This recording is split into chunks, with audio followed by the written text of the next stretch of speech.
Sydney always looked honest from the top floors: glass, water, light. From the 37th level of Carter and Cole Consulting, the harbor stretched wide and forgiving, like nothing ugly could exist beneath it. Cara Carter often stood by the window long after everyone had gone home. Heels kicked off, blazer draped over the chair, watching ferries cut white scars through the dark water. At 40, she had mastered stillness. Stillness in meetings, stillness under pressure, stillness when men mistook her calm for softness. She had built this firm from nothing after her divorce, brick by glass brick. People respected her because she never blurred lines, never indulged weakness, never let desire show on her face. Except lately there was a problem. His name was Ben Goldberg. He was 25, an intern, and he should have been invisible to her. He wasn't. Ben sat 3 rows from the glass wall, hunched slightly over his laptop. Dark hair forever, just a bit uncooperative. Sleeves usually rolled up as if he'd forgotten to care how he looked. He worked like someone afraid time might run out, quiet, focused, hungry.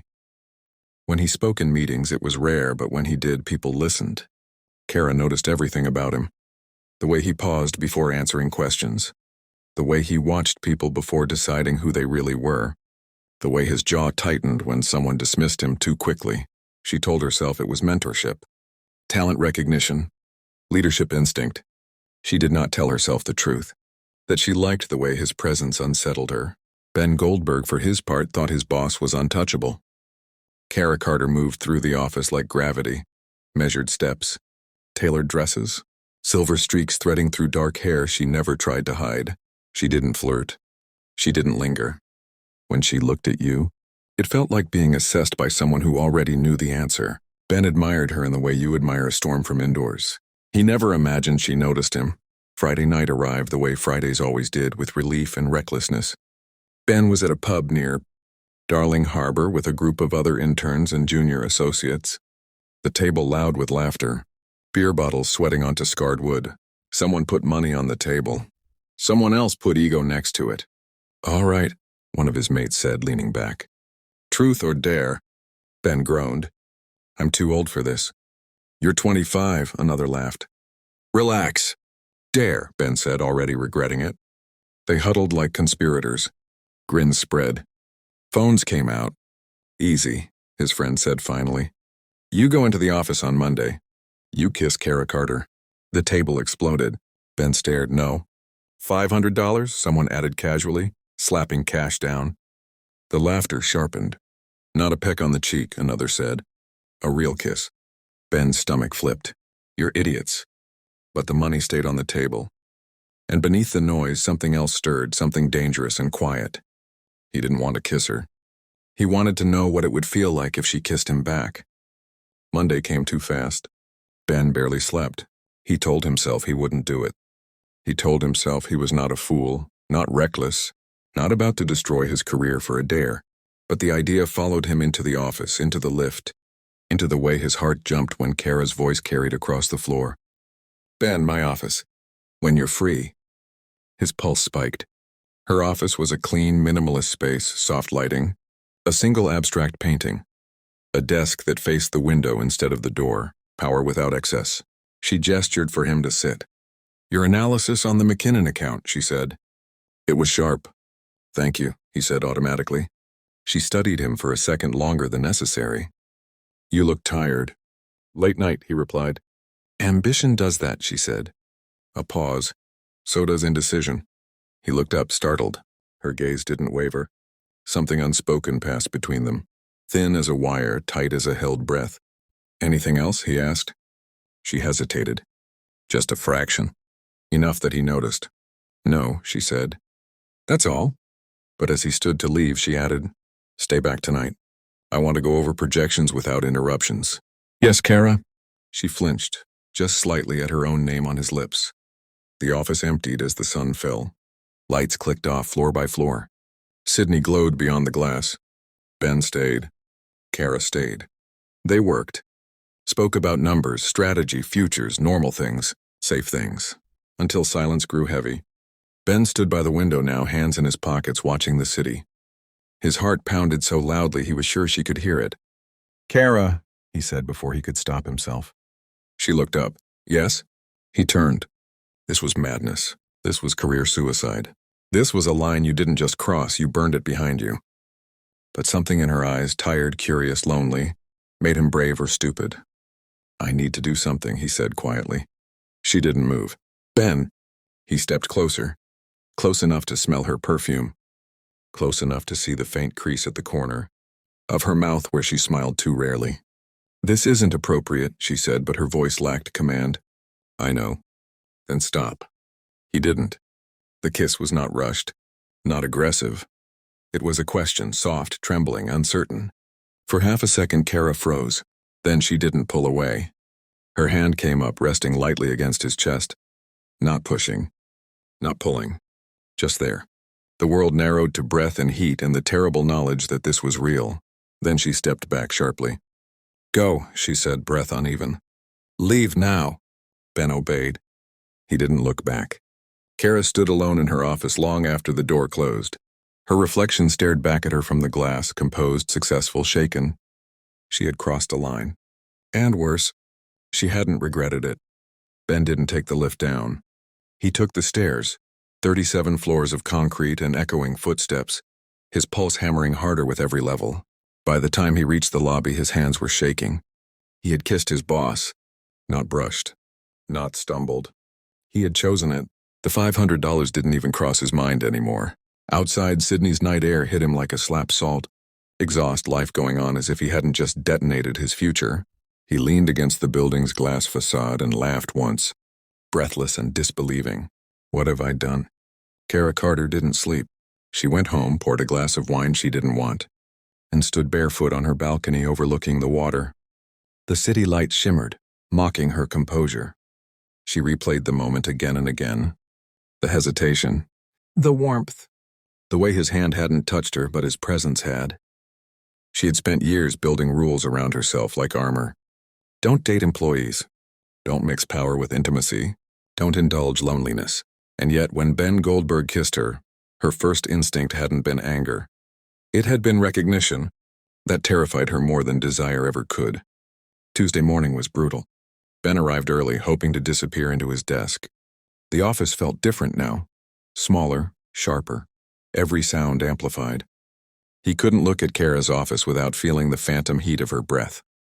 At 9:12 a.m. she walked in. Perfectly composed. Navy dress, hair pinned back. No sign of sleeplessness. No sign of fracture. She didn't look at him. The meeting at 10 was torture.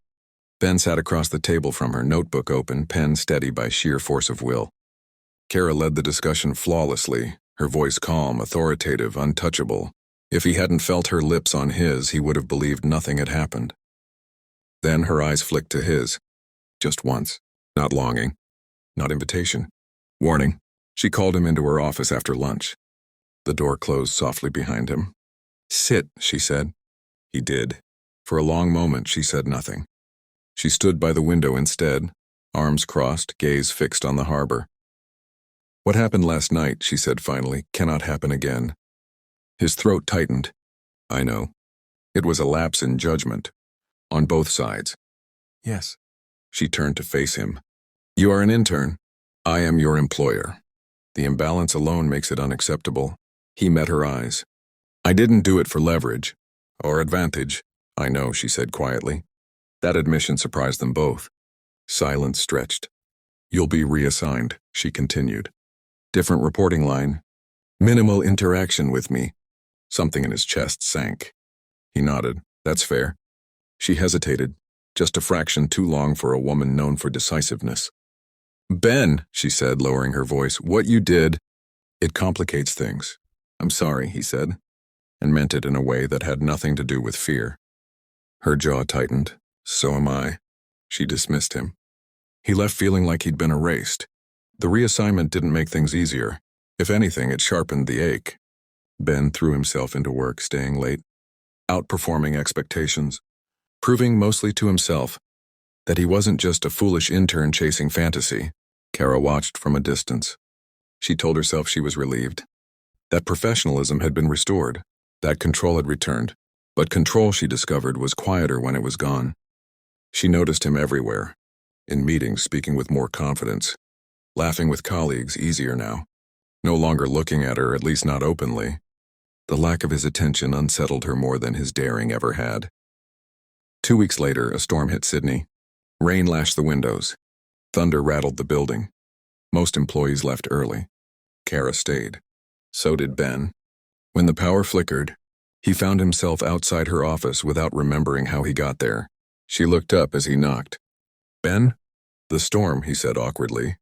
"Facility said, some systems might need manual checks." She nodded.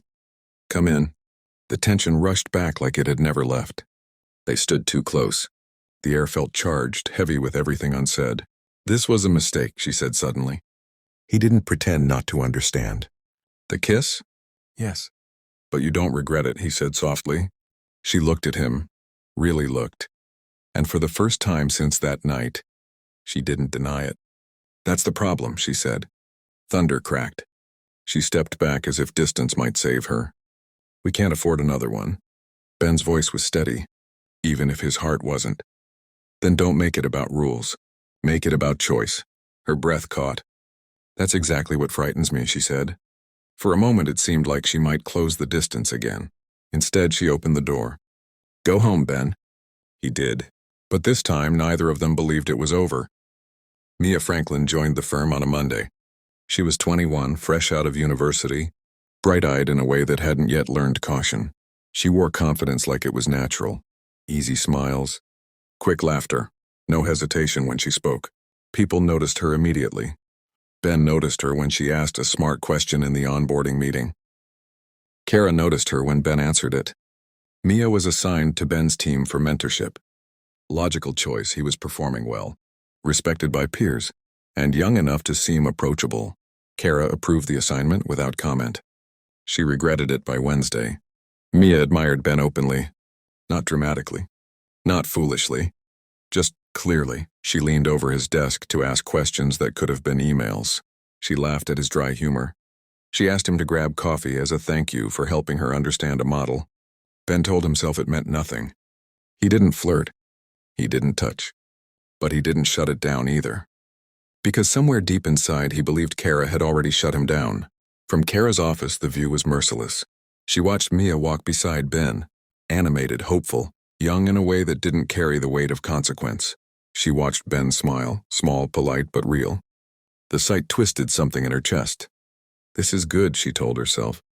This is normal. This is what should happen. And yet every laugh felt like a quiet theft. Cara became sharper. Meetings grew more intense, feedback more precise, expectations higher, especially for Ben. "You're capable of more," she said coolly during a project review. "I don't want comfort. I want excellence." "Yes, Cara," he replied, meeting her gaze. But something had shifted. There was steel there now. Distance layered over tension. Mia noticed. "She's tough on you," Mia said one afternoon, walking with Ben toward the lifts. "She's tough on everyone," he answered. Mia tilted her head. "Still, you don't deserve that level of pressure alone." He smiled faintly. "Comes with the job." She hesitated, then said, "Maybe you just need better company after work." He didn't answer. The lift doors closed between them and the office floor, sealing in the implication. That night, Cara stayed late again. She told herself she needed to review budgets. She told herself she wasn't waiting. When Ben knocked on her door, careful, professional, her heart betrayed her instantly. "Yes," she said. "Finance asked for clarification on the projections," he said. "I can send it or—" "Come in," she said. They stood across from each other, desk between them like a boundary neither trusted. "You seem distracted lately," she said. "So do you," he replied before he could stop himself. Her eyes flickered. "Is that an accusation?" "No," he said calmly. "An observation." Silence stretched. Then she said very evenly, "Mia Franklin is progressing well under your guidance." His jaw tightened. "She's capable." "I'm sure she is." There it was. He looked at her, searching. "Is there a problem?" Cara inhaled slowly. "Only if professionalism slips." "Has it?" he asked. Her composure wavered just slightly. "Enough." "Be careful, Ben," she said. "People talk." He stepped closer to the desk. "Is that what this is about?" She met his gaze. "What else would it be about?" He held her eyes for a long moment. Then quietly, You don't get to warn me about moving on if you're the one who pushed me away." The words landed between them like broken glass. Cara stood very still. "You think this is easy for me?" she asked softly. He shook his head. "I think you're afraid." Her voice dropped. "And you think you're not?" The truth sat heavy between them. Finally, she straightened. "This conversation is over." He nodded once. "Then so is pretending." He turned and left. Cara sank into her chair after the door closed. Heart racing, not with desire alone now, but with something far more dangerous.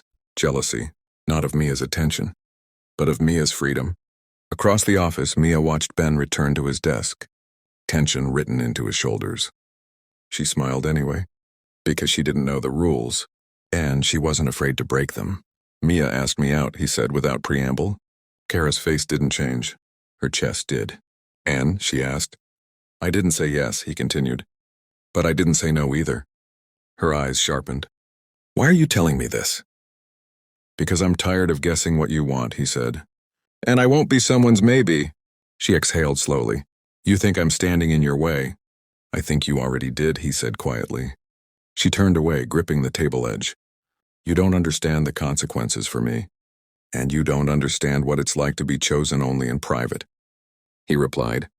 That landed harder than any accusation. She faced him again, something raw breaking through her control. "I'm jealous," she admitted. The word tasted like failure. "Not because she wants you, but because she can." Ben's expression softened. "Then don't make this a secret anymore." She laughed, short, bitter. "You want me to risk everything for something that started as a dare?" His head snapped up. "What?" "Too late." Her eyes widened. "What did you just say?" he asked. She closed her eyes. The silence that followed was devastating. "You kissed me," she said carefully, "because of a dare." The truth sat between them, ugly, incomplete, misunderstood. "Yes," he said after a moment. "At first." Her voice trembled. "At first. It stopped being a dare the second you didn't pull away," he said. "I would have walked out if it meant nothing." Her jaw tightened. Hurt flashed sharp, human. "I need time," she said. "And distance." He nodded once. "Then I'll take Mia out." The words weren't cruel. They were honest. He left her there. Mia waited outside the building, jacket pulled tight against the evening chill. When Ben approached, she smiled, hopeful, genuine. "So?" she asked. He met her eyes. "Drinks one night." Her smile widened. From the 37th floor, Cara watched them walk away together. This time, she didn't tell herself it was for the best. This time, she knew she was losing him. And somewhere in the building, HR's quiet inquiry became something far louder. Jason Duke arrived the way disruption often does, effortlessly. He was 24, recently transferred from the firm's Melbourne office, and visibly out of place in the best possible way. Tall, sharply dressed, disarmingly handsome, with the kind of confidence that didn't ask permission. People noticed him immediately. Cara noticed him when he didn't hesitate to challenge her in a strategy meeting. "You're assuming stability where there isn't any," Jason said calmly, tapping the screen. "If the market shifts, this model collapses." The room stilled. No one spoke to Cara Carter like that. She studied him for a long moment, then smiled. "Interesting," she said. "Stay back after the meeting." Ben felt it like a punch to the ribs. Jason didn't waste time. He positioned himself where Cara would notice. Early mornings, late nights, sharp insights delivered with charm instead of fear. He didn't flirt openly. He didn't need to. He was subtle, intelligent, deliberate. And unlike Ben, Jason wasn't guessing. He saw the cracks in Cara's composure. "You run this place with discipline," Jason said one evening as they reviewed projections. "But discipline isn't the same as fulfillment." Cara looked up slowly. "Careful." He smiled. "I always am." Ben watched from across the office, jaw clenched. This was different. Mia had been harmless hope. Jason Duke was a direct challenge. Ben tried to tell himself he had no claim. He was the one who had gone to drinks with Mia. He was the one who had forced Cara to confront the dare. He was the one who had walked away. But seeing Jason lean casually against Cara's desk, seeing her listen, lit something dark and possessive inside him. Jason noticed. "So you're Ben," Jason said later, extending a hand. "Heard a lot." Ben shook it, grip firm. "Likewise." Jason's smile sharpened. "You work closely with Cara?" "I used to," Ben replied. The emphasis wasn't accidental. Jason raised an eyebrow. Used to. The office changed tone. Mia sensed Ben pulling away during their drinks, his attention fractured, his mind elsewhere. You don't look at me the way you look at her, she said quietly one night. Ben didn't lie. I'm sorry. She nodded, hurt but dignified. I thought so. That same evening, Cara stayed late again. Jason stayed too. They stood by the window, city lights reflecting in the glass. You don't let people close, Jason said. I let the right people close, Cara replied. And who decides that, he asked. Before she could answer, the door opened. Ben stood there. I need to speak with you, he said to Cara. His voice was calm but tight. Jason looked between them, something clicking into place. I'll give you privacy, Jason said smoothly. For now. He left with a knowing smile. The moment the door shut, the air shifted. You can't do this, Ben said. Cara folded her arms. I don't recall asking permission. You know what he's doing. Yes, she said. And you're letting him, Ben snapped. After everything, you walked away, she said sharply. You chose distance. You chose someone else. I chose honesty, he replied. And I won't watch him replace me just because he's safer. That struck deeper than either expected. Cara's voice dropped. He doesn't hesitate. He doesn't hide. He doesn't kiss me on a dare. Ben stiffened. You think that's all I am? Silence. Then Cara said very softly, Convince me otherwise. The challenge hung between them, dangerous, intimate. Ben stepped closer. Fire him. Her eyes widened. That's not fair. Then don't pretend this is about professionalism, he said. This is about control. She looked at him like she used to, measuring, vulnerable, shaken. Before she could respond, her phone buzzed. Another email from HR. This one wasn't informal. Jason Duke's name was copied. Across the office, Jason sat alone, scrolling calmly through his phone. He wasn't just interested in Cara. He knew something no one else did, and he was waiting for the right moment to use it. The email sat unopened on Cara's screen for nearly a full minute. She already knew what it would say. Across the glass-walled office, Jason Duke watched her, not staring, not obvious. He leaned back in his chair, relaxed, confident, as if the building itself had bent slightly in his favor. Ben stood a few feet away, hands clenched at his sides. Open it, he said quietly. Cara didn't like the tremor in his voice, or the fact that she felt it too. She clicked. Subject. Formal review. Conflict of interest and workplace conduct. Involved parties. Cara Carter, Ben Goldberg, Jason Duke. Her breath slowed, controlled, trained. Jason had escalated it. This isn't coincidence, Ben said. He's forcing your hand.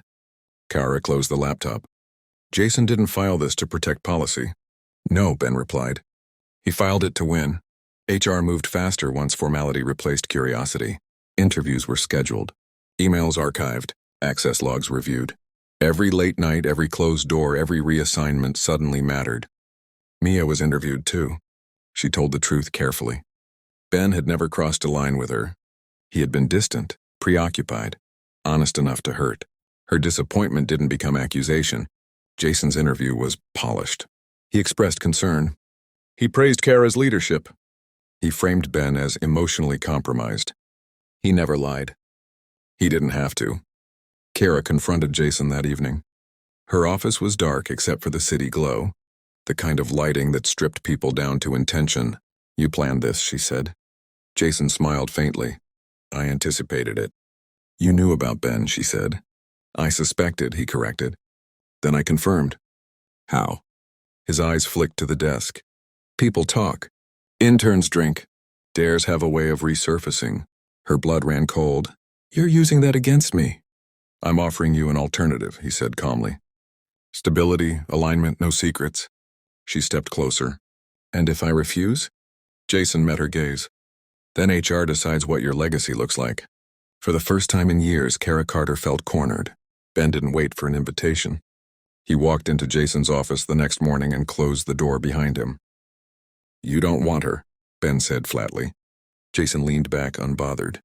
You don't get to decide that. You want power, Ben continued. She's a symbol of it. Jason's smile sharpened. And you're a liability she can't afford. Ben stepped closer. You think this ends with HR? Jason stood. I think it ends with you gone. Something snapped, not loud, not violent, but final. Ben nodded slowly. Then I'll make sure it doesn't. That afternoon, Cara was called into a board session. Unscheduled. Urgent. Ben wasn't invited.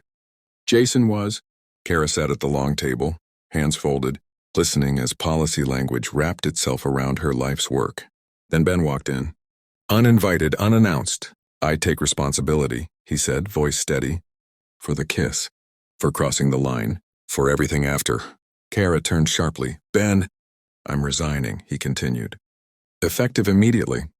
The room stilled. Jason's expression flickered just once. There was no coercion, Ben said. No favoritism. No manipulation. Just two adults making a mistake. Mine came first. Cara felt the ground shift beneath her. This review, Ben finished, should end with me. Silence. Then a board member spoke.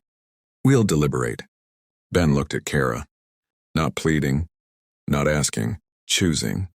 That night, Cara found him on the steps outside the building. Sydney hummed around them, indifferent. You shouldn't have done that, she said. I know, he replied. You just gave up everything. He met her eyes. So did you every time you chose safety over truth. Her composure finally broke. I don't know how to protect you, she whispered. Don't, he said. Choose me. Or don't, just don't hide. For a long moment, she said nothing. Then she reached for his hand. Not in secret, not in shadow, but in the open air. Above them, the building glowed, uncertain, watching. And inside it, Jason Duke waited. Because the board hadn't decided yet, and the most dangerous move was still to come. The morning after Ben's public declaration, the office was buzzing. Whispers floated like electricity. Did you hear about the intern and Cara Carter? Apparently it started as a dare. Mia froze at her desk. She hadn't meant for this, but the gossip tangled her in the web. She looked at Ben, worry written all over her face. Ben's jaw tightened. Ignore them, he muttered. But Cara Carter felt the weight of it most. Her carefully built reputation was now under scrutiny. HR emails, subtle questions, side glances, all painting her in ways she hated. Jason Duke grinned quietly in the corner, clearly enjoying the chaos. Later that morning, Ben walked into the open plan office, scanning the room. Jason was leaning casually against Cara's desk, sharp suit, sharper grin. His confidence filled the space like a storm cloud. Ben's blood boiled. You've been busy, Ben said, voice low, cold. Jason straightened. And you've been overstepping, again. Ben stepped closer, fists unclenched but ready. I warned you once. Stay out of this. Jason smirked. Or what? You're leaving? You think you can protect her? Watch me, Ben growled. The office went quiet. Colleagues exchanged nervous glances. Jason stepped forward, inches from Ben's chest.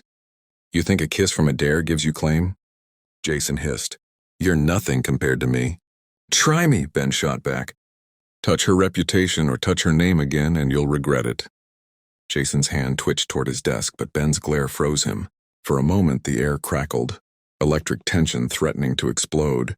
Mia peeked around a corner, horrified, while Cara appeared at the end of the hall, heels clicking sharply. Enough. Cara's voice cut through the tension like a whip. Both men turned. This isn't your fight, she said, voice low but commanding. You want to challenge me? Fine. But you'll do it without making this personal. Jason straightened, jaw tight. You're choosing him over merit, he spat. And you're choosing chaos over respect, Cara countered. Ben took a deep breath, stepping back but keeping his gaze on Jason. You want to play power games? Fine, but leave her out of it. Jason smirked, backing off slightly, but the threat remained. This isn't over. Ben's fists clenched, not in fear but in raw determination. It is for now. That afternoon, the boardroom meeting loomed. Cara and Ben had barely processed the confrontation when HR began the formal review. Jason tried to use subtle insinuations about boundaries, but Ben, fearless now, took full responsibility for the past, including the dare. I will resign if needed, Ben said firmly. This isn't about reputation. It's about honesty. Jason's confident smirk faltered. Cara's approval of Ben in front of the board stunned him. His perfect plan was cracking. That night on the rooftop, Sydney glittering below them, Cara finally let herself exhale. I risked everything for you, she admitted. I know, Ben replied, stepping closer. And I don't take it lightly. She bit her lip. Jason Duke, he's dangerous. He can't touch what's already real, Ben said, reaching for her hand. For the first time, neither rumors, dares, nor threats mattered. Cara exhaled, letting go of decades of control. Then we start here. No pretending. Ben leaned in. Their kiss was deliberate, lingering, full of everything, desire, relief, and honesty. Somewhere across the street, Jason Duke watched. He had underestimated them again, and though the battle wasn't over, he knew the war had changed. Mia smiled quietly, realizing the office and hearts would never be the same. The line between love and chaos had been crossed, and now everyone knew the stakes.